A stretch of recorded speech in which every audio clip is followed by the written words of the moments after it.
Hello दोस्तों, welcome to main point study. तो आज हम करने वाले हैं चैप्टर नंबर 5 क्लास 10th की ज्योग्राफी का, जिसका नाम है जी मिनरल्स एंड एनर्जी रिसोर्सेज। और हम ये पूरा का पूरा चैप्टर एक ही वीडियो के अंदर कवर करने वाले हैं, यानी ये वीडियो वन शॉट वीडियो है। और आपको दिख ही रहा होगा ये विद नोट्स है, और ये नोट्स आपको कहां से मिलेंगे मैं वो भी बता दूंगा। ठीक है, टेंशन लेने की जरूरत नहीं है। बट अभी अपना चैप्टर शुरू कर देते हैं। बट उससे पहले एक छोटी सी बात बता देता हूँ कि सेम चैप्टर मैंने हिंदी के नोट्स के साथ भी अपलोड किया है। तो अगर आपको कोई फ्रेंड है जिसकी एसएसटी हिंदी में है तो उनको वीडियो शेयर कर देना, मैं लिंक नीचे डिस्क्रिप्शन में दे दूंगा। ठीक है, मैं ऐसा क्यों बोल रहा हूँ, क्योंकि आपको पता है कि हिंदी में बहुत कम मटेरियल मिलता है। ठीक है, उनकी हेल्प हो जाएगी अगर आप उनको ये वीडियो शेयर कर दोगे तो। लिंक नीचे डिस्क्रिप्शन में है। ओके, तो चलो जी अब अपना चैप्टर शुरू कर देते हैं बिना टाइम वेस्ट करें। तो देखो, हमारी प्रथा है कि हम चैप्टर के नाम से शुरू करते हैं। चैप्टर का नाम है जी minerals and energy resources. Minerals का क्या मतलब है, सिंपल लैंग्वेज में अगर आपको बताऊं ना, तो जमीन के अंदर से निकलने वाला वो मटेरियल जो हमारे लिए बहुत ही ज्यादा यूजफुल होता है उसको हम मिनरल्स कहते हैं। Example coal and petroleum. आपको पता है कोयला और पेट्रोलियम जमीन के अंदर से निकलता है और हमारे लिए कितना ज्यादा इंपॉर्टेंट होता है। पेट्रोल के बिना गाड़ियां नहीं चलेगी, है ना। आप सोच भी नहीं सकते वो टाइम जब पेट्रोल खत्म हो जाएगा, है ना, तो कितनी बुरी हालत हो जाएगी। क्योंकि सिर्फ पेट्रोल जो है वो कार वगैरह में यूज नहीं होता, बहुत सारी फैक्ट्रीज वगैरह में भी यूज होता है। तो इसलिए पेट्रोलियम बहुत ज्यादा इंपॉर्टेंट है हमारे लिए। ओके, और बहुत सारे मिनरल्स का आप डेली बेसिस पे यूज कर सकते हो, यूज करते हो, जैसे कि सिलिका हो गया, लाइमस्टोन हो गया। आप बोलोगे सर मैं तो यूज नहीं करता, मेरे को तो याद नहीं कि मैंने कब यूज किया सिलिका का और लाइमस्टोन का, मैं तो नाम ही कभी कभार सुनता हूँ इनका। मैं आपको बता दूं कि आपका जो टूथपेस्ट होता है ना उसके अंदर भी सिलिकॉन और लाइमस्टोन होता है। ओके, तो आप उनका डेली बेसिस पे यूज करते हो। और वो अलग बात है, आप बोलो सर मैं डेली ब्रश नहीं करता, है ना, तो वो अलग बात हो जाएगी। बट ठीक है ना, आप समझ गए ना। बेसिकली हम डेली बेसिस पे मिनरल्स का यूज करते हैं और ये हमारे लिए बहुत ज्यादा इंपॉर्टेंट है, इसलिए इनके बारे में पढ़ना भी बहुत ज्यादा इंपॉर्टेंट है। ओके, चलो। तो ये तो हमें सर समझ आ गया है कि मिनरल जो है जमीन के अंदर से निकलते हैं, बहुत ज्यादा इंपॉर्टेंट होते हैं। बट एग्जाम में डेफिनेशन आ गई तो क्या लिखेंगे, तो जी आपको ये डेफिनेशन लिखनी है। ठीक है, तो पहले मैं डेफिनेशन रीड कर देता हूं, उसके बाद आपको मतलब समझाऊंगा। डेफिनेशन ये है कि geologist define minerals as a homogeneous natural occurring substance with a definable internal structure. चलो जी सर, ये तो अपनी बुकिश लैंग्वेज बता दिया, मतलब भी बता दो इसका। तो सबसे पहला वर्ड है जी जियोलॉजिस्ट। अब जियोलॉजिस्ट क्या होते हैं, जो लोग मिनरल्स के बारे में पढ़ाई करते हैं उनको हम जियोलॉजिस्ट कहते हैं। जैसे कि जमीन के अंदर से कोयला निकला, तो कोयला जो है वो कैसे बना, उसको बनने में कितना टाइम लगा, उसकी फिजिकल और केमिकल कंपोजिशन कैसी है, ये जो है इन सब के बारे में जो पढ़ना काम होता है ना वो जियोलॉजिस्ट का होता है। देखो डेफिनेशन भी नीचे लिखी हुई है जियोलॉजिस्ट की। Geologist however is interested in the formation of minerals, there edges, physical and the chemical composition. ठीक है, तो वो लोग जो मिनरल्स की पढ़ाई करते हैं उन्होंने मिनरल्स की डेफिनेशन दी है और बोला है कि मिनरल जो है एक होमोजीनियस है।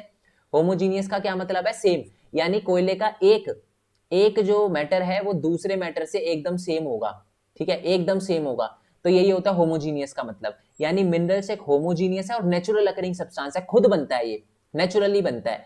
और with a definable internal structure, उसका डिफाइनेबल इंटरनल स्ट्रक्चर होता है। अब अगर ये डिफाइनेबल इंटरनल स्ट्रक्चर वाली बात अगर मैं डीप में समझाने लगा ना, तो हम अभी एसएसटी से साइंस पे चले जाएंगे और उसका कोई फायदा होगा नहीं, क्योंकि इसके बारे में आप क्लास 11 में पढ़ोगे अगर आपने साइंस ली तो। और अगर नहीं ली तो इसके बारे में ज्यादा जानने की जरूरत नहीं है। सिंपल, आपको क्लियर हो गया ना। जियोलॉजिस्ट ने मिनरल्स को एक होमोजीनियस नेचुरल अकरिंग सब्सटेंस बोला है जिनका डिफाइनेबल इंटरनल स्ट्रक्चर होता है। ठीक है जी, ये लिखकर आना है आपको एग्जाम में।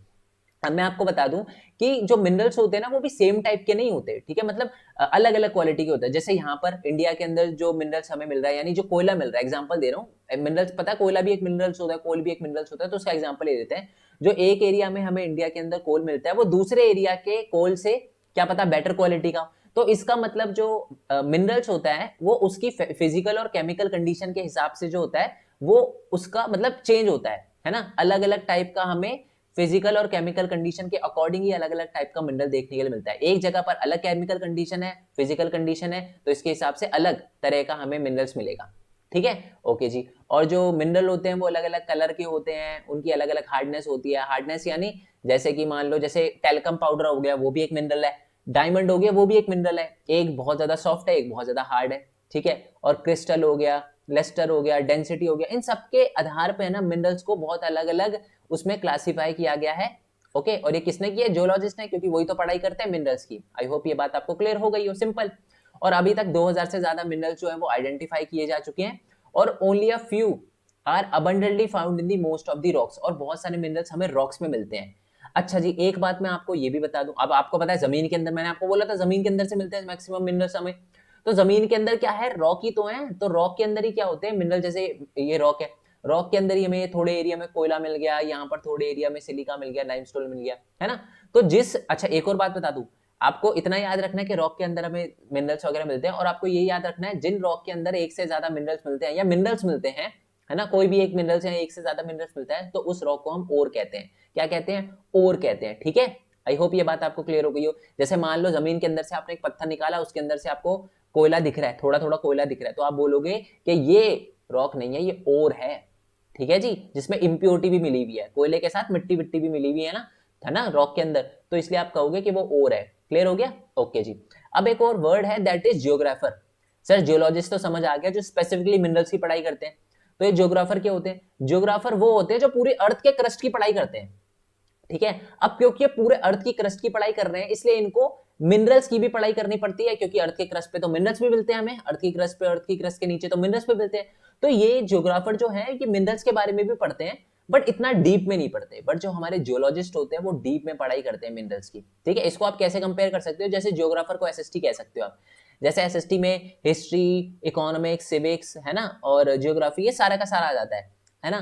बट अगर हम बात करें जियोलॉजिस्ट की, तो वो स्पेसिफिकली मान लो हिस्ट्री के बारे में पढ़ते हैं।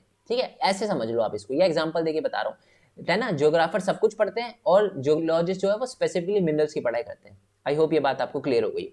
चलो जी, ये बहुत अच्छे से क्लियर हो गया ना। क्या पता चला इसमें आपको? जियोलॉजी, ये मिनरल्स की डेफिनेशन, जियोलॉजिस्ट और जियोग्राफर में डिफरेंस देखना है। और ये इकोनॉमिक एक्टिविटी पे ज्यादा वो करते हैं, मतलब ये इनका, जियोग्राफर का मेन मोटिव क्या होता है? पैसे के बारे में देखना है। मिनरल्स का इतना ज्यादा नहीं पढ़ते, और पढ़ते भी है मिनरल्स के बारे में तो ये देखते हैं कि हमारे लिए फायदेमंद है या ज्यादा फायदेमंद हो रहा है, इससे ज्यादा फायदा नहीं हो रहा, तो ये पैसे के मामले में देखते हैं। ये नहीं देखते कि मिनरल्स को बनने में कितना टाइम लगा, कितना नहीं लगा। ये काम जो होता है वो हमारे जियोलॉजिस्ट का होता है। ठीक है जी, थम्स अप, क्लियर हो गया। और नीचे बताते जाना कि सर समझ आ रहा है नहीं आ रहा। आगे बढ़ते हैं। उससे पहले मैं बता दूं कि हमारा एक टेलीग्राम चैनल है। ठीक है, इस पे 10,000 से ज्यादा बच्चे हुए हैं, कल ही हुए हैं 10,000 से ज्यादा बच्चे, तो आप इसको ज्वाइन कर लेना। छोटे छोटे अपडेट, बट जो बहुत ज्यादा इंपॉर्टेंट होते हैं, जिसके लिए मैं अलग से वीडियो बनाऊंगा तो बहुत ज्यादा टाइम लग जाता है, तो मैं यहीं पर बता देता हूँ। और नोट्स वगैरह और एमसीक्यू वगैरह और जो भी इंपॉर्टेंट क्वेश्चन होते हैं मैं यहीं पर डालता हूँ, तो आप इसको ज्वाइन कर लेना। टेलीग्राम एक ऐप है, उसको डाउनलोड करके सर्च पे लिखोगे ना मेन पॉइंट स्टडी 10, तो आप 10th के टेलीग्राम चैनल पे आ जाओगे। और बच्चे जो हैं जो नोट्स के लिए हमेशा परेशान रहते, तो मैं आपको बता दूं, पहले मैं ना जीपी लिंक में नोट्स देता था, बट बच्चों से डाउनलोड नहीं होते थे। फिर मेरे को लगा यार जब बच्चों से डाउनलोड नहीं हो रहे नोट्स, उनको मिल नहीं रही है, तो फायदा क्या। तो मैंने वेबसाइट बना दी है। ओके, और मैं आपको बता दूं सारे के सारे नोट्स मैंने यहाँ पर डाल दिए, और वो एकदम फ्री है। नो साइन अप, कोई नंबर नहीं देना, कोई लॉगिन नहीं करना, एकदम फ्री है। ओके, आप जाके डायरेक्टली क्लिक करके डाउनलोड कर सकते हो, प्रिंट कर सकते हो, शेयर कर सकते हो, जो करना है वो कर सकते हो, है ना। बट हाँ, अब ऐसा ना हो कि आप उसको अपने उसमें यूज कर रहे हो अपने चैनल में, अगर कोई दूसरा यूट्यूबर ये वीडियो देख रहा है तो उसको एज अ कमर्शियल पर्पसेस के लिए यूज नहीं करना, बस ये ध्यान रखना है आपको। ठीक है, कहीं आप दूसरों को नोट्स बेच रहे हो। और मैं जब बोल रहा हूँ कि ये नोट्स फ्री है, तो मैं आपको बता दूं, इसको फ्री मत समझना, फ्री का माल मत समझना, ये मत समझना फ्री दे रहे हैं सर तो ऐसा ही होगा। मैं आपको बता दूं, आप किसी के भी, अगर आपको कोई पैसे लेकर भी नोट्स दे रहा है ना, तो उसके नोट्स को इससे कंपेयर कर लेना, आपको खुद डिफरेंस समझ आ जाएगा। ठीक है, आपको पता चल जाएगा ये नोट्स कितने ज्यादा बेटर। ठीक है, अब आप बोलोगे सर आप बड़ाई कर रहे हो, ये देखो मैं ऐसा कुछ भी नहीं कर रहा, मैं बस आपको वो बता रहा हूँ जो आपके लिए अच्छा है। अगर आप पैसे देकर नोट्स ले रहे हो, उससे अच्छा पहले देख तो लो, है ना। तो यही बताना मेरा मोटिव है। ओके, और देखो वैसे तो ये नोट्स एकदम फ्री है, बिल्कुल फ्री है, कुछ भी नहीं करना आपको, जाके सीधा नोट्स क्लिक करोगे, नोट्स की पीडीएफ आप डायरेक्टली डाउनलोड कर सकते हो।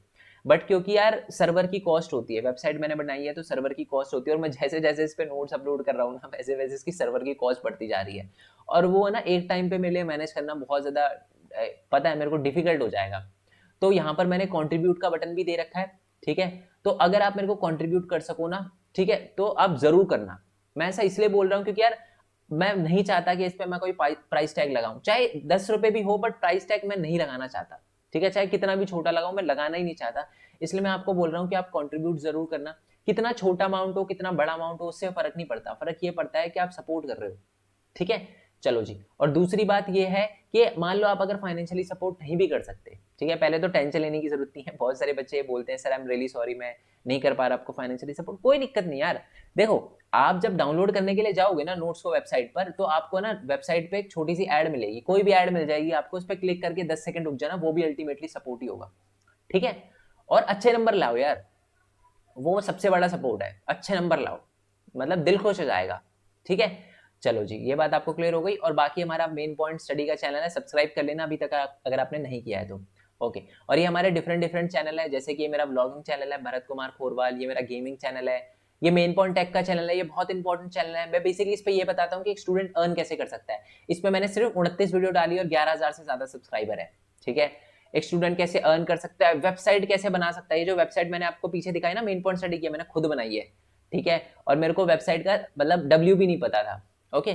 तो वहां से आप देख सकते हो कि मैंने वेबसाइट कैसे बनाई। आप ऑनलाइन यूट्यूब पे अर्निंग कैसे कर सकते हो, कौन सा यूट्यूब चैनल स्टार्ट कर सकते हो, सारी की सारी चीजें, टैग, टाइटल, डिस्क्रिप्शन, ये सारी की सारी चीजें क्या होती है क्या नहीं होती, ये सारी की सारी चीजें मैंने बताई है। तो सब्सक्राइब करो ना करो, बट चैनल का फायदा उठाना है, ठीक है, वो ज्यादा इंपॉर्टेंट है। चलो जी, अब आगे बढ़ जाते हैं थोड़ा सा। अभी अभी थोड़ी देर पहले मैंने आपको ओर के बारे में बताया था, याद है ना। तो ओर की डेफिनेशन ये लिखी हुई है कि ore is a natural rock, rock ही होती है, पता ही है आपको। और sediment that contain one or more valuable minerals typically containing metal that can be mined, mined का मतलब होता है खोद कर निकाला जा सकता है, जिसे mined and treated and sold at a profit। Basically और क्या होता है, एक पत्थर ही होता है जिसके अंदर हमें एक से ज्यादा मिनरल हमें देखने के लिए मिल जाते हैं, एक या एक से ज्यादा मिनरल देखने के लिए मिल जाते हैं, जिसमें कभी कभार मेटल भी होते हैं, जिनको हम जमीन से निकालते हैं और इनको ना बेचा जाता है प्रॉफिट पे। जैसे कि मान लो आपने जमीन के अंदर से कोयला निकाला, ठीक है, कोयला निकालने में आपको मान लो 1 रुपया लगता है, एग्जांपल दे रहा हूँ, 1 रुपये लगता है आपको जमीन के अंदर से कोयला निकालने में, आपने 4 रुपए में बेच दिया, 3 रुपए का प्रॉफिट हुआ ना, ठीक है। तो उस पत्थर को आप बेसिकली और कहोगे, ओके। जैसे कि मान लो मैंने बता ही दिया, जैसे एक पत्थर के अंदर आपको मान लो कोयला वगैरह मिला, तो आपको कोयला दिख रहा है पत्थर के अंदर से, तो आप बोलोगे कि ये और है। क्या पता एक से ज्यादा कोयले के अलावा आपको सिलिका वगैरह भी दिख जाए, समझ आएगा ना, फिर भी वो और कहलाएगा, ओके।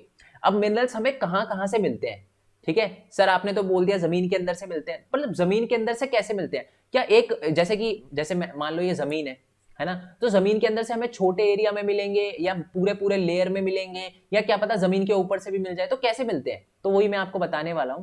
तो सबसे पहले तो मैं आपको बता दूं कि जो मिनरल्स होते हैं ना, ठीक है, वो generally occur in these form, कौन कौन सी, पहला तो हमें मिनरल्स है ना वो इग्निशियस और मेटामॉर्फिक रॉक में मिलते हैं।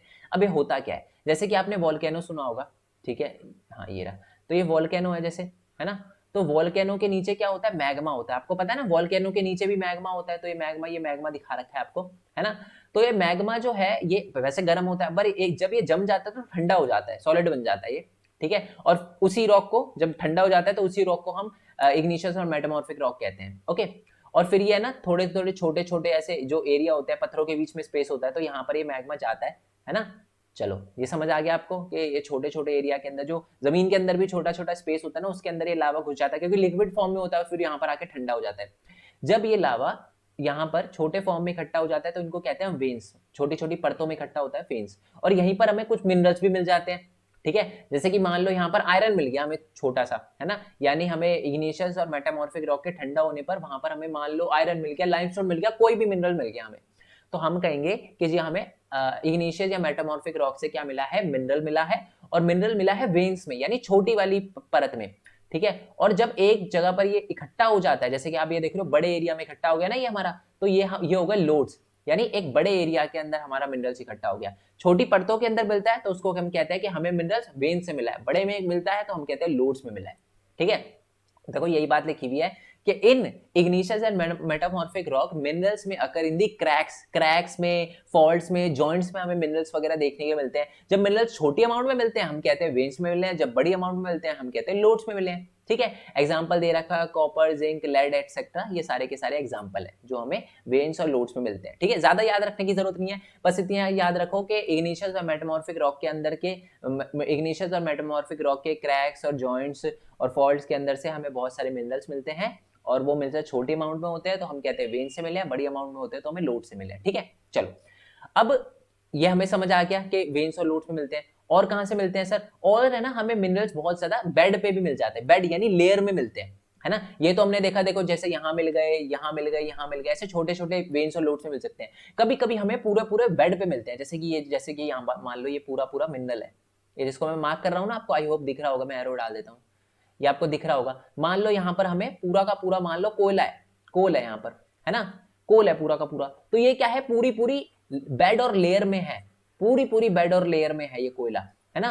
तो इसी को हम कहते हैं क्या, सेडिमेंट्री रॉक, ठीक है। तो सेडिमेंट्री रॉक का मतलब वही होता है जो सेडिमेंट से मतलब वो दो सेडिमेंट के बीच में, है ना, यहाँ पर जैसे ऊपर कोई और मिनरल है, नीचे कोई और मिनरल है, नीचे रेत है ऊपर भी रेत है, तो ये जो है ये कोल यहाँ पर आ गया, ठीक है। जमीन के अंदर मान लो कोई था, फिर उसके ऊपर आपको पता है ना कोल कैसे बनता है, जैसे कि यहाँ पर पेड़ पौधे होते हैं, है ना, तो फिर वो जब टूट जाते हैं किसी वजह से, डीकम्पोज हो जाते हैं, फिर उसके ऊपर मिट्टी आती रहती है, मिट्टी आती रहती है, फिर वो नीचे से दब जाते हैं, तो ऐसे कोल वगैरह बनता है ना। हाई प्रेशर और हाई टेम्परेचर के कारण वो पेड़ पौधे जो होते हैं वो कोल में कन्वर्ट हो जाते हैं। ओके, तो ये समझ आ गया कि मिनरल्स हमें कभी कभार बेड और लेयर की फॉर्म में भी मिलते हैं। ओके, अब देखो जब है ना हमें लोड्स में मिलते हैं ना, तो हम क्या करते हैं, जैसे कि यहाँ पर दिख रहे हो, जब लोड्स में मिलते हैं तो हम जमीन पे यहाँ पर खोद के निकाल लेते हैं, पूरा का पूरा ऐसे खोद लेते हैं, वेन्स को भी ऐसे खोद लेते हैं। बट अगर मान लो ये पूरी की पूरी लेयर में है, तो अब ऐसे पूरा थोड़ी ना खोदोगे आप। तो अब होता क्या है कि यहाँ पर एक छोटा सा छेद किया जाता है, छेद से ऐसे नीचे जाया जाता है, और यहाँ से जो जो मिनरल्स है ना, इसको यहाँ से ऐसे लेकर आया जाता है पूरा पूरा, और ऊपर ले जाया जाता है। ठीक है जी, आई होप ये बात आपको क्लियर हो गई हो। तो यही बात लिखी हुई है सेडिमेंट्री रॉक की भी, कि इन सेडिमेंट्री रॉक का number of minerals occur in the bed और लेयर। आप चाहो तो ये भी लिख सकते हो एग्जाम में, अगर 5 नंबर का क्वेश्चन आता है तो। ठीक है, they have been formed as a result of decomposition और accumulation of concentration of horizontal strata. Horizontal का मतलब इस यहाँ पर ऐसे इकट्ठा हो जाता है ना जमीन की हॉरिजॉन्टल परत में, तो इसी को कहते हैं हम क्या, सेडिमेंट्री रॉक के अंदर हमें मिनरल्स मिलते हैं, इस चीज को ये कहा जाता है। ओके, अच्छा, कुछ मिनरल्स ऐसे होते हैं जो हमें जमीन के ऊपर ही मिल जाते हैं, यानी सरफेस रॉक पे ही मिल जाते हैं, है ना। देखो लिखा हुआ है कि another mode of formation involve the decomposition of the surface rock and the removal of the soluble constituent leaving a residual mass of the weather material containing the ores. मैं इसका हिंदी में आपको सिंपल लैंग्वेज में अगर आपको बताऊं ना, तो जैसे कि लेट्स अज्यूम, मैं आपको बताता हूं, ये है हमारा अर्थ की क्रस्ट है, और यहाँ पर मान लो पहाड़ है, पहाड़ से एक बड़ा सा पत्थर आके टूटा, नीचे की तरफ गिरा और टूट गया, और उस पत्थर के अंदर मिनरल्स है, मैंने बताया ना पत्थर के अंदर मिनरल्स होते हैं, तो यहाँ पर वो मिनरल्स बिखर गए। तो ये कुछ कुछ मिनरल्स ऐसे जमीन के यानी अर्थ की क्रस्ट पे भी मिल जाते हैं हमें, है ना। और जिसमें से एक एग्जांपल है बॉक्साइट। बॉक्साइट एक रेडिश कलर का होता है, जिससे एल्यूमिना बनाया जाता है, फिर एल्यूमिनिया से एल्यूमिनियम, यानी बॉक्साइट से एल्यूमिनियम बनता है ना। तो वो भी हमें कहाँ मिलता है, वो भी हमें अर्थ के सरफेस पे मिल जाता है। तो अभी क्या पता चला हमें, हमें अर्थ जो मिनरल्स है वो वेन्स और लोड से मिलते हैं, कुछ मिनरल्स हमें पूरी पूरी लेयर में मिलते हैं, कुछ मिनरल्स ऐसे होते हैं जो हमें किस में मिलते हैं, वो मिलते हैं हमें अर्थ की सरफेस पे। ठीक है, पूरा पूरा नहीं लिखना एग्जाम में, आप सोच रहे पूरा पूरा नहीं लिखना, आप यहाँ तक भी लिख सकते हो उसको। ठीक है, इग्निशियस का बता देता हूँ, यहाँ से लेकर यहाँ तक लिख सकते हो। ठीक है, और सेडिमेंट्री का यहाँ से लेकर यहाँ तक लिख सकते हो। एग्जाम्पल ना भी लिखो तो इतना ज्यादा वो इंपॉर्टेंट नहीं है, एक एग्जाम्पल तो ये रहेगा याद, कोल का, इसका एक एग्जाम्पल याद रखना, कॉपर या जिंक, इसका याद रहेगा, बॉक्साइट वगैरह। ठीक है, चलो आगे बढ़ते हैं हम। अब कुछ मिनरल्स ऐसे होते हैं जो मैं आपको बताता हूँ, एलुवियल सॉइल के अंदर हमें मिलते हैं, मैं समझाता हूँ कैसे। सर्टेन मिनरल्स में occur as a alluvial deposit in the sand of the valley floor and the base of the hills. मैं आपको समझाता हूँ, जैसे कि मान लो ये पहाड़ है, ठीक है, इसमें भी यही दिखा रखा है, पहाड़ है। अब देखो पहाड़ के नीचे मान लो कोई नदी वगैरह बह रही है या कोई भी, तो यहाँ पर देखो कुछ मिनरल्स हमें यहाँ पर एलुवियल सॉइल यहाँ पर मिल रहे हैं, यहाँ पर मिल रहे हैं, यहाँ पर मिल रहे हैं ये मिनरल्स, है ना, यहाँ पर मिल रहे हैं मिनरल्स, है ना। तो इन्हीं को कहा जाता है क्या, प्लेसर डिपॉजिट्स। ठीक है, these deposits are placer deposit, और इन्हीं प्लेसर डिपॉजिट पे, यानी ये वाला जो एरिया है ना, ये प्लेसर डिपॉजिट है, ये प्लेसर डिपॉजिट है, ये प्लेसर डिपॉजिट है, ये प्लेसर डिपॉजिट है। तो यहाँ पर हमें क्या मिलते हैं, बहुत सारे मिनरल्स मिलते हैं which are not corroded by the water, जो वाटर से कोरोड नहीं होते, जंग नहीं लगता उन पे। अच्छा जंग क्यों नहीं लगता जी, जंग इसमें इसलिए नहीं लगता क्योंकि देखो इसके ऊपर पत्थर वत्थर आ गए ना, तो इसलिए पानी इस पे आ नहीं पाता, परत आ नहीं पाता, तो इसलिए कोरोड नहीं हो पाते। इसमें एक एग्जांपल है गोल्ड और सिल्वर और टिन और प्लेटिनियम। ये पक्की बात है, आपने सुना होगा, आपने सुना ही होगा गोल्ड और सिल्वर, मतलब गोल्ड के लिए एक हिस्ट्री चैनल पे एक शो आता था गोल्ड रश करके, तो वो गोल्ड ढूंढने जाते थे, और आप देखोगे ना तो वो ऐसे ही नदियों वगैरह में जाया करते थे, छोटी छोटी स्ट्रीम वगैरह में जाया करते थे वहां पर सोना वगैरह ढूंढने, है ना। चलो जी, अब आपको क्या पता चल गया, ये भी पता चल गया कि जो फुट हिल्स होती है ना, बेस ऑफ द हिल्स होती है, या वैली फ्लोर होता है, वहां पर भी सैंड के अंदर, एलुवियल डिपॉजिट के अंदर हमें प्लेसर डिपॉजिट मिलते हैं, जिसमें बहुत सारे मिनरल्स वगैरह होते हैं। ओके, चलो अब कुछ मिनरल्स ऐसे भी होते हैं जो हमें ओशन से मिलते हैं। ठीक है, मैंने आपको बताया ना मोस्ट ऑफ दी जो मिनरल्स होते हैं ना, वो are generally found in rocks, ठीक है, या मैं कहूँ अर्थ के नीचे मिलते हैं। ओके, कुछ हमें ओशन में भी मिलते हैं, जैसे कि यहाँ लिखा हुआ है, the ocean water contain vast quantities of the minerals but most of these are too widely diffuse to economic significance. इसका मतलब यह है बहुत सारे मिनरल्स हमें जमीन के अंदर से भी मिलते हैं, पानी के अंदर से भी मिलते हैं, बट दिक्कत यह है कि उस मिनरल्स को निकालने में 100 रुपए लग रहे हैं, तो अगर हम उस मिनरल्स को निकाल कर बेचने जाए तो वो 60 रुपए में बिक रहा है, तो यानी इकोनॉमिक सिग्निफिकेंस नहीं है, उसको निकालने का कोई फायदा नहीं है। हाउएवर कॉमन सॉल्ट हो गया, मैग्नीशियम मैग्नीशियम हो गया, ब्रोमाइन हो गया, ये कुछ ऐसे हैं जिनको निकाला जाता है। ठीक है, ओशन बेड पे भी बहुत ज्यादा मैग्नीज वगैरह, मैग्नीज के नोड्यूल्स होते हैं, तो ये देखो मैग्नीज के नोड्यूल्स निकाले जा रहे हैं। ठीक है, मैग्नीज क्योंकि बहुत ज्यादा इंपॉर्टेंट होते हैं तो इसलिए उसको मैग्नीज के नोड्यूल्स को निकाला जा रहा है। दिख रहे हैं ना ये छोटे छोटे छोटे छोटे, तो ये मैग्नीज के नोड्यूल्स को निकाला जा रहा है। आपको समझ आ गया ना, 5 फॉर्म में हमें मिनरल्स मिलते हैं। एक तो इग्निशियस मेटामॉर्फिक रॉक में, सेडिमेंट्री रॉक में, अर्थ की क्रस्ट पे, है ना, और ये फ्लोर के वैली फ्लोर पे, और हमें ओशन में अभी मिनरल्स वगैरह मिलते हैं। एग्जाम में डिट्टो लिख देना आप। अब क्लासिफिकेशन ऑफ मिनरल्स पढ़ने वाले हैं हम कि मिनरल्स कितने कितने टाइप के होते हैं। ठीक है जी, तो मैं आपको बता दूं कि मिनरल्स जो होते हैं 2 टाइप के होते हैं, जनरली 3 टाइप के होते हैं। एक तो होता है मेटेलिक, एक होता है नॉन मेटेलिक, और एक होते हैं एनर्जी मिनरल्स। ठीक है, मेटेलिक आपको पता है जिनके अंदर मेटेलिक प्रॉपर्टी होती है, नॉन मेटेलिक जिनके अंदर मेटेलिक प्रॉपर्टी नहीं होती, है ना, आपने सुना होगा मेलेबल, है ना, डक्टिलिटी, ये सारी की सारी आपने साइंस में पढ़ा होगा, पता भी है आपको। और एनर्जी रिसोर्सेज जिनसे एनर्जी मिलती है, एनर्जी रिसोर्सेज में तो सीधा सीधा है कोल, पेट्रोलियम, नेचुरल गैस, ये जमीन के अंदर से निकलता है कोल, है ना। कोल तो क्या है, वो एक एनर्जी रिसोर्सेज है, एनर्जी प्रोवाइड कर रहा है हमें। और नॉन मेटेलिक जैसे माइका हो गया, सॉल्ट हो गया, पोटाश हो गया, सल्फर हो गया, ग्रेनाइट, लाइमस्टोन, मार्बल, सैंडस्टोन, ये सारे के सारे क्या है, नॉन मेटेलिक है। और कुछ होते हैं मेटेलिक। ठीक है, मेटेलिक में भी 3 टाइप के होते हैं। एक तो फेरस, फेरस क्या होते हैं, जिनमें आयरन होता है, जिनमें आयरन होता है। अभी इसके बारे में पढ़ेंगे। जैसे कि मैं आपको बता दूं कि आयरन ओर, अब देखो नाम से ही पता चल रहा है आयरन ओर, यानी वो पत्थर जिसमें आयरन मिलता है, तो इसमें तो आयरन है ही है। नेक्स्ट है आपका मैग्नीज। ठीक है, मैग्नीज हो गया, निकल हो गया, कोबाल्ट हो गया, इसमें हमें आयरन देखने के लिए मिलता है, तो इनको हम कहते हैं फेरस मेटेलिक मिनरल्स। क्या कहते हैं, फेरस मेटेलिक मिनरल्स। ठीक है, दूसरे होते हैं नॉन फेरस, जिसमें मेटल नहीं होता, ओ सॉरी आयरन नहीं होता, जैसे कि कॉपर हो गया, लेड हो गया, बॉक्साइट हो गया। बॉक्साइट आपको पता है ना, अभी देखा था, जिसमें से एल्यूमिनियम बनता है ना। ठीक है, और तीसरा होता है precious metal, precious metallic mineral, जैसे कि गोल्ड हो गया, सिल्वर हो गया, प्लेटिनियम हो गया, बहुत प्रीशियस है, पहनते हैं लोग इसे, बहुत इंपॉर्टेंट है ना। चलो, अब थोड़ा सा लाइन बाय लाइन पढ़ना स्टार्ट कर देते हैं।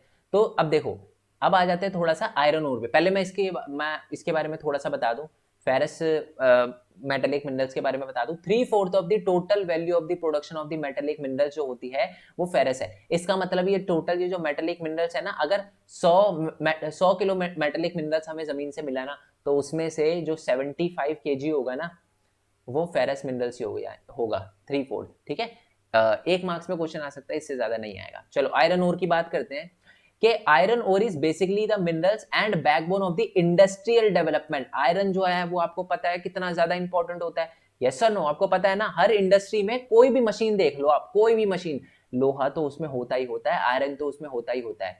ठीक है, India is endowed with the fairly abundant resources of the iron ore. अरे बहुत है हमारे पास। India is rich in the good quality of iron ore, यानी आप जो आयरन हमें मिलता है वो भी बढ़िया क्वालिटी का है हमारे पास। ठीक है, और नेक्स्ट, अच्छा अब देखो, आयरन ओर भी है ना, 2 टाइप के होते हैं। एक तो होते हैं मैग्नेटाइट और एक होते हैं हेमेटाइट। ठीक है, magnetite is the finest iron ore, very high content of the iron 70%। जो मैग्नेटाइट आयरन ओर होते हैं ना, उसमें 70% आप सोच सकते हो 70% आयरन मिलता है, यानी बहुत बढ़िया क्वालिटी का ये हमें कह सकते हो आयरन मिनरल्स होता है। मैग्नेटाइट आयरन जो होता है बहुत बढ़िया क्वालिटी का होता है। इसमें मैग्नेटिक क्वालिटी होती है। मैग्नेटिक क्वालिटी आपको पता ही है, मैग्नेटिक क्वालिटी यानी चुंबक से चिपक जाता है, चुंबक कहते हैं ना उसको, मैग्नेट वगैरह से चिपक जाता है, हिंदी में बताया, चुंबक कहते हैं, क्या कहते हैं पता नहीं उसको। ठीक है, और specially valuable in electrical industry, यानी इलेक्ट्रिकल इंडस्ट्री में भी बहुत बड़े लेवल पे यूज होता है। आपको पता है इलेक्ट्रिकल इंडस्ट्री में तो आयरन वगैरह का यूज होता है ना, गुड कंडक्टर ऑफ इलेक्ट्रिसिटी होता है वो, इसलिए। दूसरा होता है हेमेटाइट।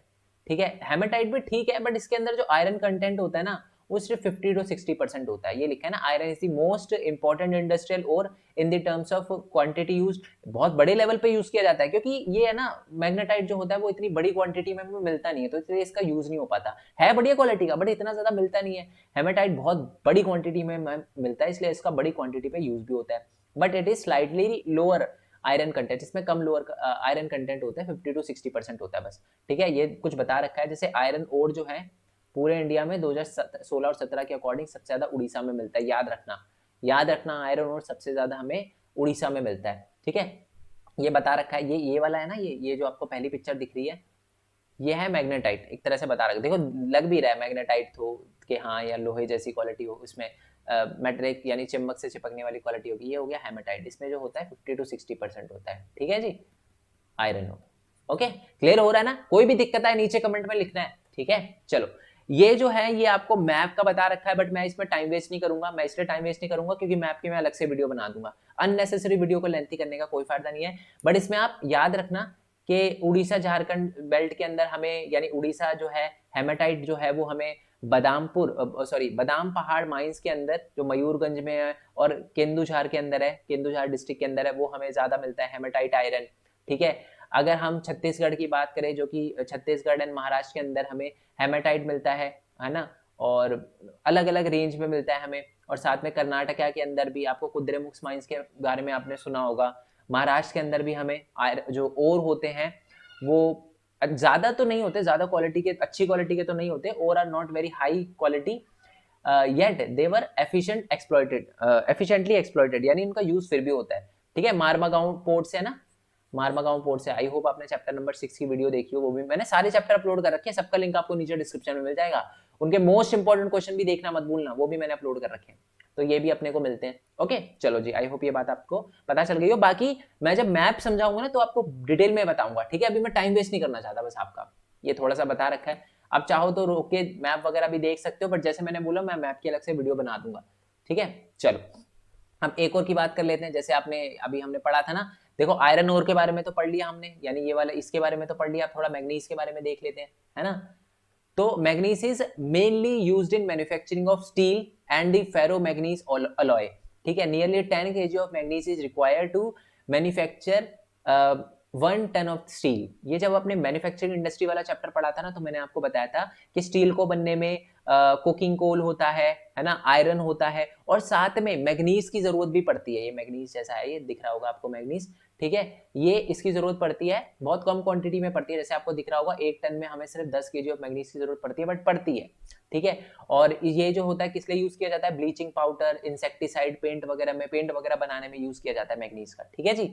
ओके, सबसे ज्यादा मैग्नीज हमें कहां से मिलता है, वो मिलता है जी अपने को अपने मध्य प्रदेश से, एमपी से। 2016-17 का डेटा है ये, ओके। चलो आगे बढ़ जाते हैं थोड़ा।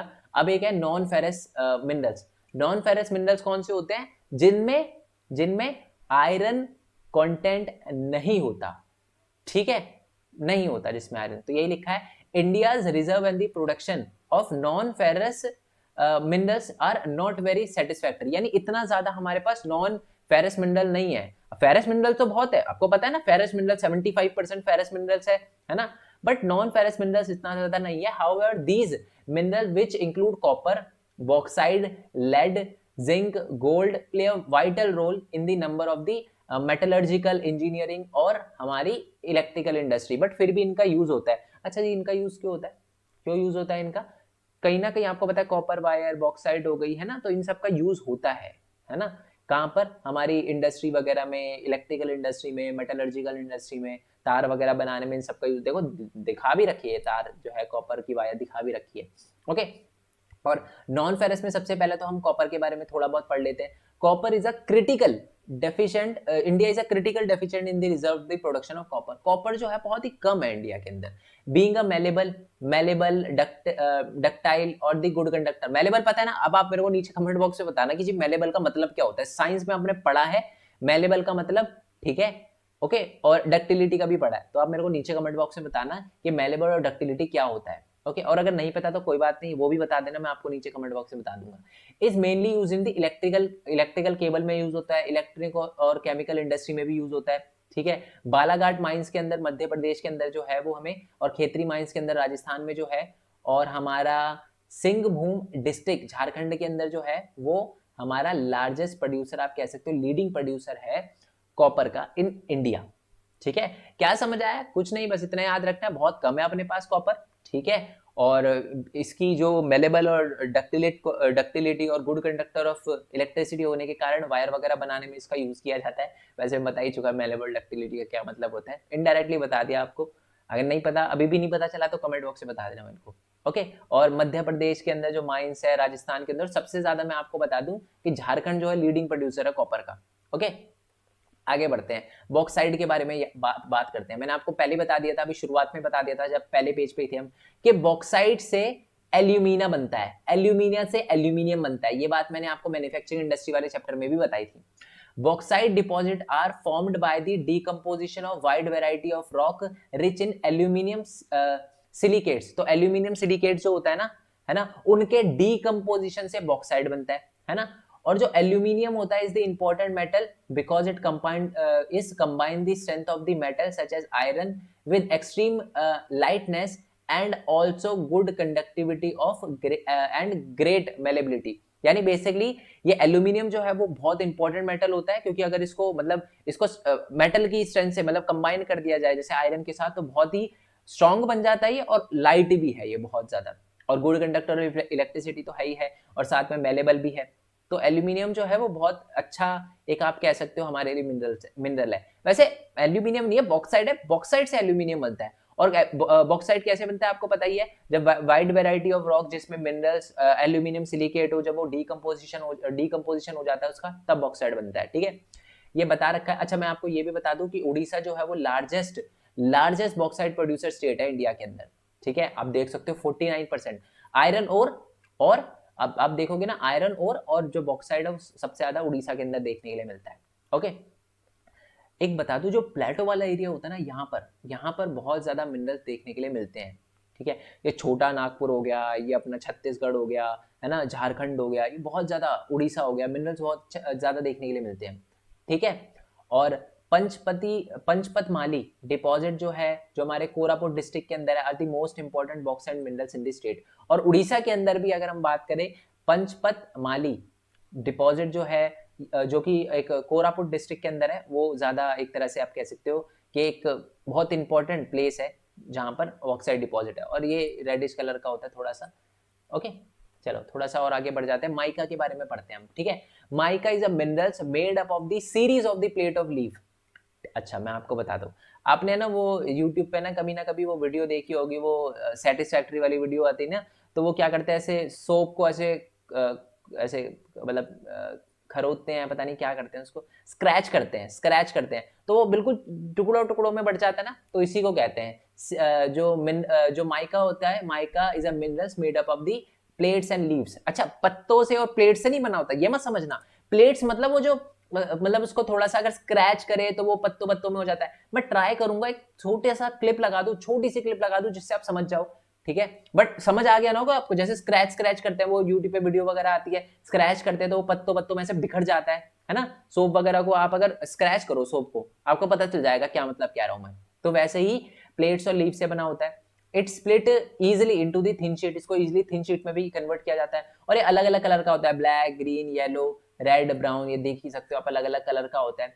और due to its excellent dielectric strength, ये बहुत इंपॉर्टेंट है, and the low power loss factor, insulating property. अब मैं बता दूं इसकी इंसुलेटिंग प्रॉपर्टी होती है।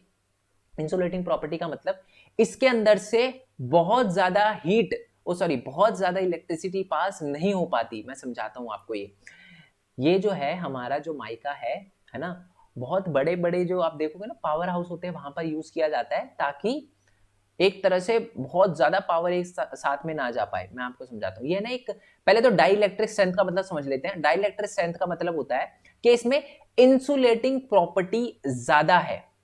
ठीक है, जिस भी मेटल में या जिस भी चीज में, जिस भी आप कह सकते हो मैटर के अंदर डाइलेक्ट्रिक स्ट्रेंथ ज्यादा होती है, वो ज्यादा बड़ा इंसुलेटर होता है। जिसकी डायरेक्ट इलेक्ट्रिक स्ट्रेंथ कम होती है, वो उतना ही गुड कंडक्टर ऑफ इलेक्ट्रिसिटी होता है। जैसे कि मान लो मैं बताता हूं आपको एग्जांपल, आयरन की है ना डाइलेक्ट्रिक स्ट्रेंथ बहुत ही कम है, इसका मतलब वो very good conductor of electricity है। ठीक है, और लो पावर लॉस फैक्टर की भी इतनी दिक्कत नहीं आती। और मैंने आपको बताया इसकी इंसुलेटिंग प्रॉपर्टी की वजह से। अच्छा, पावर लॉस क्यों नहीं आती? पावर लॉस नहीं इसलिए नहीं आती क्योंकि ये बहुत ज्यादा, एक साथ बहुत ज्यादा इलेक्ट्रिसिटी को पास नहीं होने देता, और पास नहीं होने देता तो पावर, एक तरह से पावर लॉस का कोई डर नहीं रहता। पावर लॉस कभी कभार इसी वजह से हो जाता है क्योंकि बहुत ज्यादा पावर एक तरह से चली जाती है, पावर शॉर्टेज वगैरह वाला सीन हो जाता है। And the resistance to high voltage, यानी हाई वोल्टेज भी आराम से झेल सकता है ये। Mica is one of the most indispensable minerals use in the electrical and हमारा इलेक्ट्रॉनिक इंडस्ट्री। यानी जो माइका है वो यूज किया जाता है। अब आप बोलोगे सर माइका क्यों यूज किया जाता है? अरे जैसे कि यार देखो, दो तारे हैं, अगर कॉपर की दो तारे हैं या कोई भी दो तारे हैं, अगर आप उसको मिला दो करंट आएगा नहीं आएगा? आएगा ना करंट। तो वो फिर वो उसको ढकना भी तो होता है, तो माइका वगैरह से ढकने का भी यूज किया जाता है ताकि करंट जो है वो आसपास ना फैले, समझ रहे हो? क्योंकि वो डाइलेक्ट्रिक स्ट्रेंथ का होता है, वो इलेक्ट्रिसिटी पास नहीं करता, है ना। Mica deposit are found in north edge of the Chota Nagpur प्लेटो, मैंने बताया प्लेटो वाला, तो प्लेटो पे तो अंधा मिनरल्स देखने के लिए मिलता है, ठीक है। और कोदेरमा गया और हजारीबाग बेल्ट झारखंड, ये मैं मैप के अंदर सारा अच्छे से बता दूंगा, डोंट वरी। और राजस्थान के अंदर जो माइका है वो हमें अजमेर के अंदर ज्यादा देखने के लिए मिलता है। और नेल्लौर जो माइका बेल्ट है उसमें Andhra Pradesh the most important producer of the country. Andhra Pradesh का याद रखना, माइका आंध्र प्रदेश जो है वो ज्यादा एक अच्छी क्वांटिटी में मिलता है, ठीक है। और हमारे छोटा नागपुर प्लेटो जो कि झारखंड में पड़ता है वो भी अच्छा खासा हमें देखने के लिए मिलता है माइका। अब हम बात करते हैं रॉक मिनरल की, जिसमें से एक है हमारा लाइमस्टोन। रॉक जैसा ही लग रहा है, आप देखो पत्थर वत्थर जैसा ही लग रहा है, okay. Limestone is found in association with the rock composed of the calcium carbonate और the calcium and the magnesium carbonate, यानी मैग्नीशियम कार्बोनेट उस रॉक के अंदर मिलता है जिसमें कैल्शियम कार्बोनेट हो या कैल्शियम हो या मैग्नीशियम कार्बोनेट हो, वहां पर हमें क्या मिलता है? लाइमस्टोन वगैरह मिलता है। लिखा ना, limestone is found in association with the rock compose, यानी उस रॉक के अंदर हमें मिलता है जिसमें कैल्शियम भी हो, कैल्शियम कार्बोनेट हो सकता है, मैग्नीशियम हो सकता है, मैग्नीशियम कार्बोनेट हो सकता है, उस रॉक के अंदर मिलता है। And it is found in sedimentary rock of most geological formation. क्या समझ आया? इसका मतलब ये है कि बेड और लेयर में मिलता है अपने को ये, ठीक है ना, याद है ना, पढ़ा था अभी पीछे। limestone is the basic raw material for the cement industry and essential for smelting iron ore in the blast furnace। अच्छा, blast furnace क्या होता है? ये भट्टे नहीं होते, है ना, भट्टे जो होते हैं जहाँ ईंट वगैरह बनाई जाती है, ईंट के भट्टे होते हैं, तो आयरन के भी भट्टे होते हैं बड़े बड़े, और सीमेंट वगैरह बनाने में भी यूज किया जाता है लाइमस्टोन का, ठीक है जी। ये हमने मैन्युफैक्चरिंग इंडस्ट्री में भी देखा था। आगे बढ़ जाते हैं, कंजर्वेशन ऑफ मिनरल्स। ये है ना क्वेश्चन भी बहुत इंपॉर्टेंट है, मैं आपको बताती हूँ बहुत इंपॉर्टेंट क्वेश्चन है, डायरेक्ट आता है कि मिनरल्स क्या इंपॉर्टेंस रखते हैं। तो minerals are non renewable resources. Non renewable यानी एक टाइम पे खत्म हो जाएंगे, पता है आपको, जमीन के अंदर से कब तक निकालोगे, है ना। जैसे कि बहुत बार बोला जाता है, जैसे सऊदी अरेबिया इस टाइम बहुत रिच कंट्री है, बहुत बढ़िया, पर आप देखोगे इस टाइम में ना वो ज्यादा फोकस कर रही है कि बाहर से जो भी इंटेलिजेंट माइंड है उनको अपनी कंट्री के अंदर वीजा दे। ऐसा क्यों कर रहे हैं? क्योंकि उनको पता है कि एक टाइम पे पेट्रोलियम खत्म हो सकता है, उस टाइम शायद हमारे लिए सस्टेन करना बहुत ज्यादा डिफिकल्ट हो जाए, इसलिए वो डाइवर्सिफाई हो रहे हैं, अब अलग अलग चीजों पे पैसे लगा रहे हैं, अब वो डेवलपमेंट पे अपने पैसे लगाने की कोशिश कर रहे हैं कि हाँ जी कोई ऐसी चीज बनाए जिससे बाकी लोग अट्रैक्ट हो, टूरिज्म वगैरह, ये सारी की सारी चीजों को प्रमोट करने पे लगे हुए हैं, ठीक है। चलो जी, आई होप ये आपको पता चल गया हो। It take thousand of year in the formation and the concentration of mineral. आपको पता है बहुत ज्यादा टाइम लगता है इनको बनने में। Continued extraction of the ore lead to the depletion of the mineral, और जैसे जैसे हम ओर को बार बार ज्यादा ज्यादा निकालते जा रहे हैं, खत्म भी होता जा रहा है। So it is important to take a necessary step so that the mineral resources can be used in a planned and the sustainable manner। यानी मिनरल्स को ढंग से यूज करना बहुत इंपॉर्टेंट है, और हमें कोई ना कोई ऐसा तरीका निकालना पड़ेगा, ऐसे स्टेप निकालने पड़ेंगे जिससे हम मिनरल्स को ढंग से यूज करें, ठीक है। अबे कुछ तरीके बता रखे हैं आपको, ठीक है, कुछ तरीके बता रखे हैं, बट आगे पढ़ते हैं। We are rapidly consuming minerals resources and require millions of the years of created mineral can be conserve by the following way. तो ये आपसे पूछा जा सकता है कि मिनरल्स को हम कैसे कंजर्व कर सकते हैं। पहले तो जो reduce the wastage of the process of mining. Mining के अंदर है ना, मैं बताता हूँ बहुत सारे मिनरल्स वेस्ट हो जाते हैं, जमीन की लेयर पे चले जाते हैं वो। जैसे आपने यहाँ पर ये पूरा है, यहाँ पर आप माइनिंग कर रहे हो, तो माइनिंग से क्या होता है, बहुत सारे मिनरल्स यहाँ सारे इकट्ठे हो जाते हैं, तो ये है ना उस जमीन के लिए भी डेंजरस है और वेस्ट भी होता है मिनरल्स। दूसरा है recycle of the metal using the scrap metal. Metal को रिसाइकल करना चाहिए जो जमीन के अंदर से निकलते हैं, है ना। नेक्स्ट है कि use of the alternate renewable substitutes. ये बहुत इंपॉर्टेंट है। जब हमें पता है कि कोल हमें एनर्जी दे रहा है, तो सोलर एनर्जी का भी तो यूज कर सकते हैं, वो रिन्यूएबल है ना। तो रिन्यूएबल सब्स्टिट्यूट पे हमें जाना चाहिए। Use of the mineral resources in a planned and sustainable manner. एक ये हमने चैप्टर नंबर 1 में भी पढ़ा था, है ना, रिसोर्स एंड डेवलपमेंट वाले में पढ़ा था कि रिसोर्स की प्लानिंग होनी चाहिए, ढंग से यूज किया जाना चाहिए, हमें पता होना चाहिए कितना यूज करना है, वेस्ट नहीं करना चाहिए हमें। नेक्स्ट है use of the improve technology to allow the use of the low grade ores at the low cost. यानी नई नई टेक्नोलॉजी आनी चाहिए जिसमें हम लो ग्रेड, थोड़ी खराब क्वालिटी के ओर का भी यूज कर पाए, ठीक है, और बढ़िया मतलब एक लो कॉस्ट पे उनका यूज कर पाए, और ढंग से बढ़िया मतलब टेक्नोलॉजी को थोड़ा डेवलप करना चाहिए जिससे हम खराब से खराब उनका यूज कर पाए बढ़िया क्वालिटी में। ठीक है जी, आई होप ये बात आपको पता चल गई। अब थोड़ा सा और आगे बढ़ते हैं। चलो जी, अब बात करते हैं हम एनर्जी रिसोर्सेज के बारे में। तो energy is required for all the activity. Energy जो है वो हर चीज में रिक्वायर होती है, खाना बनाने में, लाइट में, हीट में, ये सारी की सारी चीजों में, कार को ड्राइव करने में एनर्जी यूज होती है। अब जो एनर्जी होती है उसके दो सोर्सेज होते हैं, एक तो कन्वेंशनल और एक होते हैं नॉन कन्वेंशनल। कन्वेंशनल यानी जिनका बहुत पहले से हम यूज कर रहे हैं, जैसे फायरवुड हो गई, लकड़ी हो गई, कैटल डंग जो केक होता है ना, उपले जिसे कहते हैं हिंदी में, कोल हो गया, पेट्रोलियम हो गया, नेचुरल गैस हो गया, इलेक्ट्रिसिटी, जिनका पहले से यूज किया जा रहा है। और एक हो रहा है नॉन कन्वेंशनल, जिसका अभी अभी यूज करना हमने शुरू किया है, जैसे कि solar energy, wind energy, tidal energy, geothermal energy, biogas, atomic energy, सबके बारे में मैं आपको बताऊंगा, डोंट वरी। अब बात करते हैं सबसे पहले कन्वेंशनल सोर्स ऑफ एनर्जी के बारे में। ठीक है, कोल के बारे में बात करते हैं। तो कोल आपको पता है कि ये जो एक ऐसा फॉसिल फ्यूल है जो बहुत अबंडेंटली मिलता है, बहुत अच्छी क्वांटिटी में हमें मिल जाता है, ज्यादा मिलता है इंडिया के अंदर। It provide a sustainable part of the national energy resources. Coal का बहुत बड़े लेवल पे यूज किया जाता है, मैं आपको बता दूं, इलेक्ट्रिसिटी वगैरह जनरेट करने के लिए भी, और भी अलग अलग पर्पसेस के लिए। It is use for the power generation to supply energy to the industry as well as the domestic need. Domestic need में भी है ना, आज भी बहुत सारे घर हैं जिनको कोयले वगैरह की जरूरत पड़ती है। मैं बता दूं डोमेस्टिक, चलो एक और आपको बात बता दूं, एक्चुअल में ना कोयले से इलेक्ट्रिसिटी भी बनती है। ये जो आपके घर में इलेक्ट्रिसिटी आ रही है ना, वो कोयले से भी बनती है। ठीक है, और मैं आपको बता दूं supply to the industry, industry में सप्लाई करने के लिए इलेक्ट्रिसिटी वगैरह यूज किया जाता है कोयले का। Highly dependent on the coal for the meeting its commercial energy requirement. और जो इंडिया है वो अपनी कमर्शियल एनर्जी रिक्वायरमेंट को पूरा करने के लिए आज भी कोल पे हाईली डिपेंडेंट है। ठीक है, अच्छा कोयला बनता कैसे है, इसके बारे में थोड़ी देर पहले भी बात करी थी हमने। जो प्लांट मटेरियल होते हैं वो उनसे बनता है ये, जब वो जमीन के अंदर दब जाते हैं, ओके, हाई टेम्परेचर के कारण और हाई प्रेशर के कारण वो क्या करते हैं, धीरे धीरे कन्वर्ट हो जाते हैं कोल के अंदर। ठीक है, अब कोल भी अलग अलग टाइप के होते हैं, एक तो होता है लिग्नाइट, एक तो होता है बिट्यूमिनियस कोल, एक होता है एंथ्रेसाइट। पहले बात करते हैं लिग्नाइट के बारे में। ये लो ग्रेड का ब्राउन कोल होता है, इतना बढ़िया क्वालिटी का नहीं होता। ठीक है, ये which is soft with the high moisture content, यानी हाई मॉइस्चर होता है इसमें, यानी थोड़ा ज्यादा नमी वाला होता है, अच्छी तरीके से जल नहीं पाता, ये याद रखना आप, क्योंकि मॉइस्चर है, कहाँ से जलेगा बढ़िया क्वालिटी तरीके से। नेक्स्ट होता है आपका कि कोल, दूसरा होता है bituminous coal, coal that has used very deep and the subjected to the increasing temperature, यानी थोड़ा जमीन के नीचे होता है, और टेम्परेचर जो होता है ये ज्यादा, एक तरह से आप कह सकते हो कि जमीन के ज्यादा नीचे हमें देखने के लिए मिलता है। ओके, और टेम्परेचर ज्यादा होता है इसका। ओके, मतलब ज्यादा टेम्परेचर के कारण ये बिट्यूमिनस कोल में कन्वर्ट हो जाता है। ठीक है, पहले जो हमें लेग्नाइट कोल होता है इतना बढ़िया क्वालिटी का नहीं होता, जो बिट्यूमिनस कोल होता है डांबर, जिससे सड़कें भी बनती है ना, तो वो होता है एक दूसरी क्वालिटी का। और तीसरा होता है एंथ्रासाइट, ये हाईएस्ट क्वालिटी का हार्ड कोर होता है, बहुत बढ़िया क्वालिटी का होता है। मैं दिखा देता हूँ आपको, ये होता क्या जी, लिग्नाइट बिट्यूमिनस कोल, सबसे बढ़िया क्वालिटी का कोल, A1 कोल। नाम क्या है इसका, इसका नाम है एंथ्रासाइट।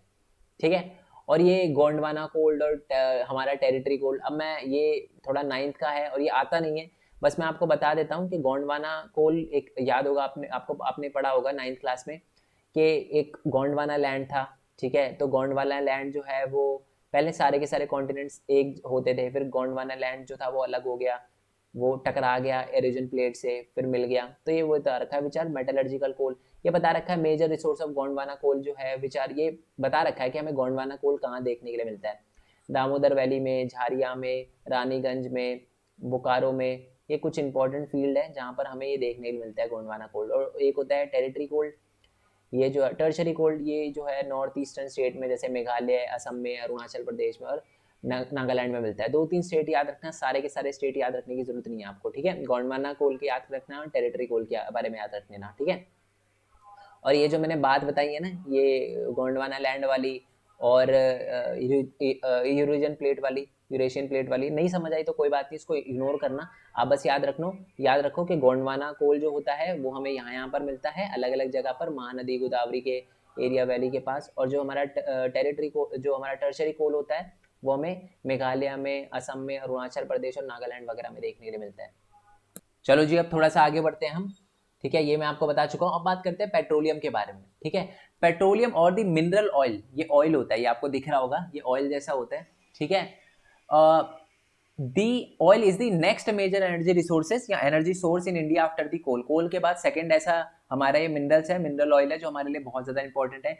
इट प्रोवाइड फ्यूल और the heat fuel for the heat and light and the lubricant for the machinery, raw material, ठीक है, for the numbers of the manufacturing industry. अलग अलग जगह पर इस पेट्रोलियम का यूज होता है। Petroleum refinery act as the nodal industry. Nodal industry का मतलब होता है कि जी बहुत इंपॉर्टेंट इंडस्ट्री है ये हमारे लिए। फॉर दी सिंथेटिक टेक्सटाइल, कपड़ा वगैरह में बनाने के लिए, फर्टिलाइजर वगैरह बनाने के लिए।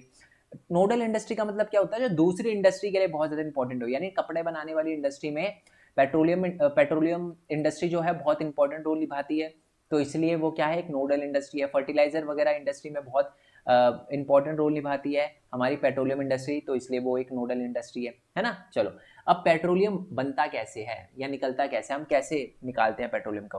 तो most of the petroleum occur in India are associated with the anticline और the fault trap in the rock formation. ये एंटीक्लाइन दिख रहा है आपको, ये ऐसे, ठीक है, दिख रहा है आपको, okay, of the tertiary ages, ठीक है, मतलब बहुत पुराने एजेस, बहुत टाइम पे।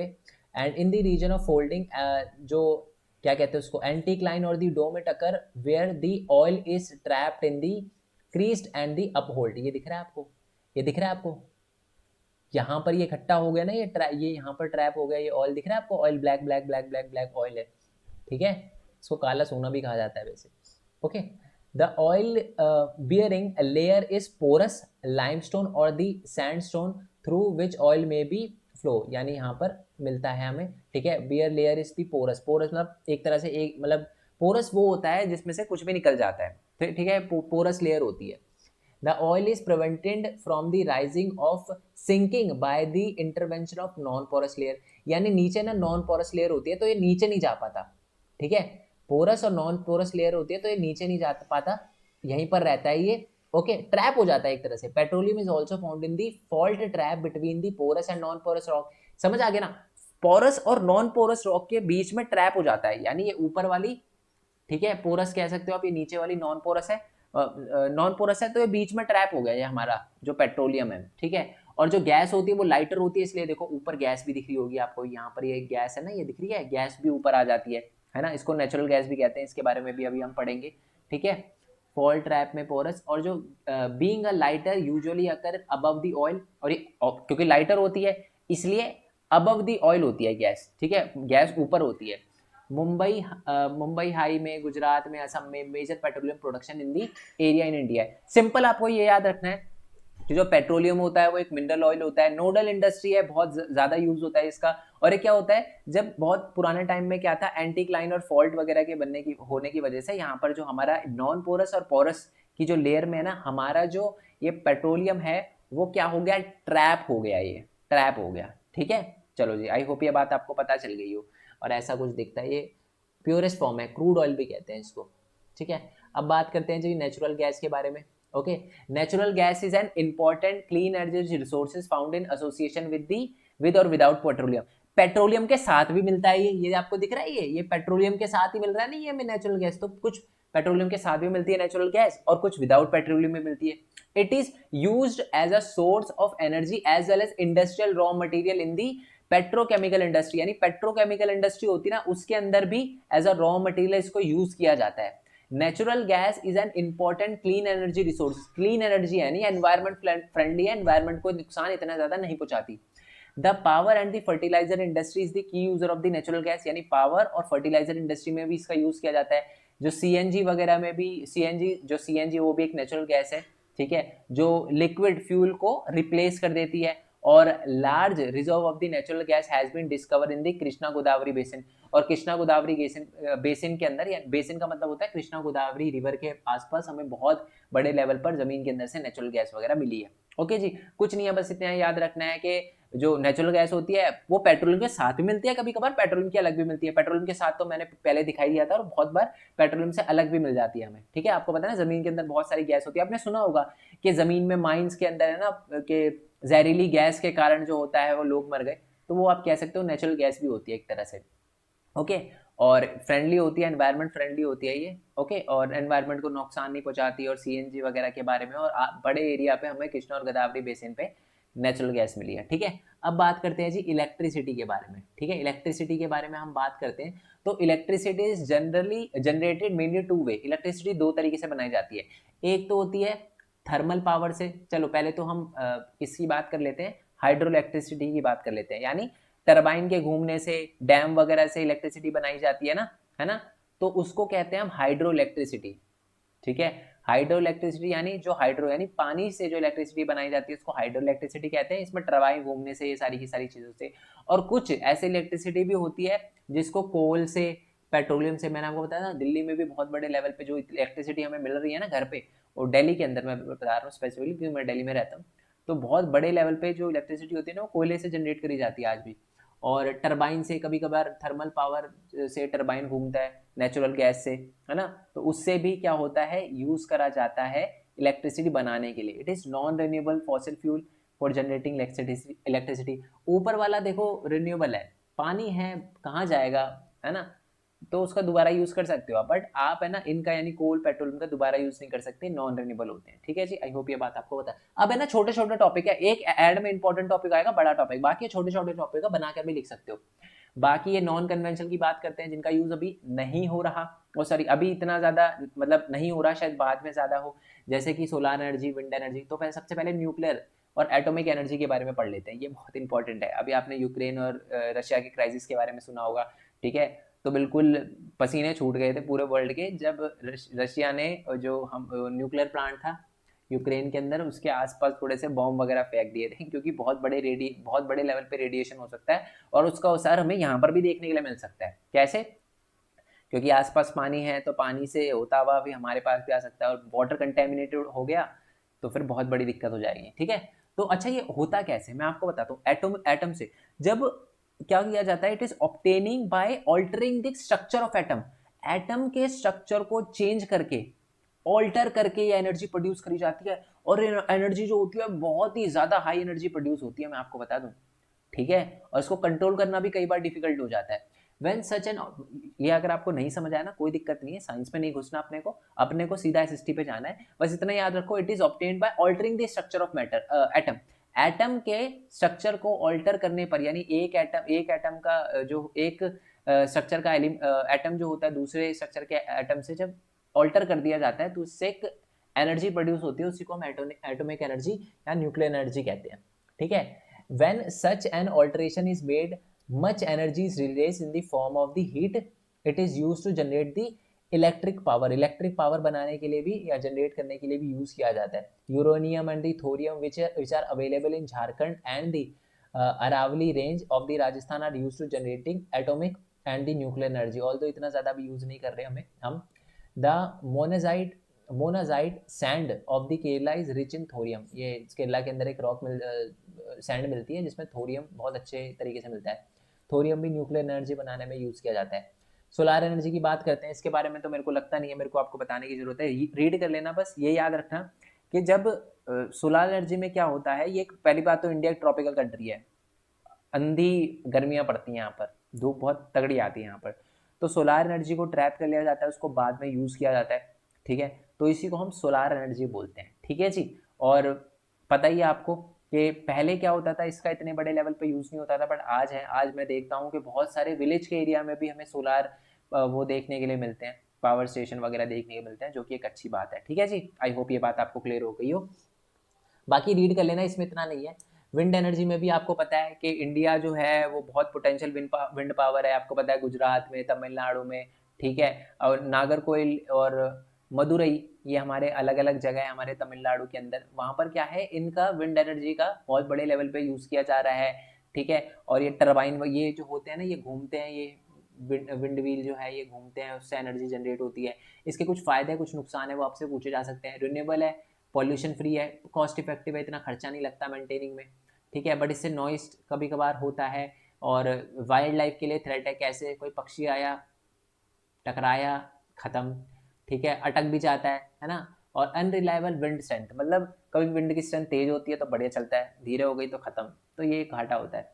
अब बात करते हैं जी बायोगैस की। बायोगैस का डीकम्पोजिशन ऑफ ऑर्गेनिक मैटर, जैसे स्क्रब हो गया, फार्म वेस्ट हो गया, एनिमल हो गया, ह्यूमन वेस्ट हो गया, इन सबको जब मतलब जलाकर या इन सारी की सारी चीज़ों से क्या किया जाता है, यूज किया जाता है, इनका इनमें से गैस होती है उनका यूज किया जाता है, तो उसी को हम बायोगैस कहते हैं। ठीक है, यानी फार्म वेस्ट से, एनिमल से, ह्यूमन वेस्ट से, इन सारी की सारे वेस्ट से जो गैस निकलती है उसका यूज किया जाता है, इसी को हम बायोगैस कहते हैं। और which are higher thermal efficiency comparison to the kerosene, जो हमारा डंग केक हो गया और हमारा चारकोल हो गया, इनसे ज़्यादा इनकी एफिशिएंसी होती है, यानी जलने में बढ़िया अच्छी तरीके से जलता है ये बायोगैस जो होता है। ठीक है, biogas plant are set up in municipal या कोऑपरेटिव, म्युनिसिपल कोऑपरेटिव या इंडिविजुअल लेवल, बहुत अलग अलग हो रहा है। और plant using the cattle dung are gobar gas plant, और जो कैटल डंग का यूज करते हैं उनको गोबर गैस प्लांट भी कहते हैं in the rural India. Biogas is by far the most efficient use of the cattle dung, जो मतलब बायोगैस जो होती है most efficient use of cattle dung, यानी गाय का जो गोबर होता है उसको ढंग से यूज किया जाता है उसको बायोगैस में कन्वर्ट करके। It improve the quality of the manure, manure की क्वालिटी भी अच्छी कर देता है। Okay, of the trees and manure due to the burning of the coal and the wood, इसमें लिखा है it improve the quality of manure, manure की क्वालिटी भी इंक्रीज कर देता है। ऑब्वियस सी बात है, जब आप खेतों में डाल रहे हो खाद वगैरह, तो उसको जब आप वो कर देते हो, थोड़ा सा मिला देते हो, जिसमें से बायोगैस होती है उसको यूज कर लेते हो, फिर जो खाद बचती है उसका आप खेतों में भी यूज कर सकते हो। ओके, और बहुत सही रहता है उसको यूज करना। ठीक है, ये क्योंकि फर्टिलाइजर से बहुत अच्छा रहता है मैन्योर। इसके कुछ एडवांटेज है, नॉन एडवांटेज है, बेसिक बेसिक लिखे में आप रीड कर लेना नॉर्मली है। टाइडल एनर्जी आपको पता होना चाहिए कि बात क्या होती है कि ओशन से जो टाइड आती है ना, जैसे कि ये देखो आपको दिख रहा होगा, मैं आपको वैसी पिक्चर से ही समझा देता हूँ, जस्ट अ सेकेंड। तो ये देखो, ओशन से ये टाइड आ रही है, ठीक है, ओशन से, ये जैसे ओशन है, ओशन से टाइड आ रही है, तो ये टाइड यहाँ से जाती है, तो ये टरबाइन ऐसे घूमता है, ठीक है, घूमता है, उससे इलेक्ट्रिसिटी जनरेट होती है। इसकी रियल पिक्चर भी थी बट मैं लगा नहीं सका, तो ये याद रखना। ओके, और ये मैं आपको बता दूं कि इसका बहुत बड़े लेवल पे तो इस टाइम यूज़ नहीं किया जा रहा बट किया जाता है। और ये इनलेट्स वर्ड का मतलब मैं बता देता हूँ, ये वो एरिया होता है, जैसे ये इनलेट का ही है, यानी बेसिकली समुद्र के पास का जो एरिया होता है ना, वहीं पर लगाए जाते हैं ये। ऑब्वियसली समुद्र के पीछे बीच तो लगाएंगे नहीं, क्योंकि गहराई बहुत होती है, इसको बेस देना पड़ता है ना, तो समुद्र के पास ही लगाया जाता है। फिर वो फ्लड गेट्स के पास, यानी जहाँ पानी वगैरह आता रहता है ना, वहाँ पर लगाया जाता है और उससे टरबाइन घूमता है और पावर जनरेट होती है। ओके, अब थोड़ा सा और आगे बढ़ते हैं। जियो थर्मल एनर्जी, जमीन के अंदर से, आपको पता है जमीन के अंदर जितना आप नीचे जाते हो, जमीन के अंदर आपको पता है ना लावा वगैरह, ये बात आपको पता होगी। तो ऑब्वियस ही बात है कि अलग अलग होती है ना, अलग अलग होती है।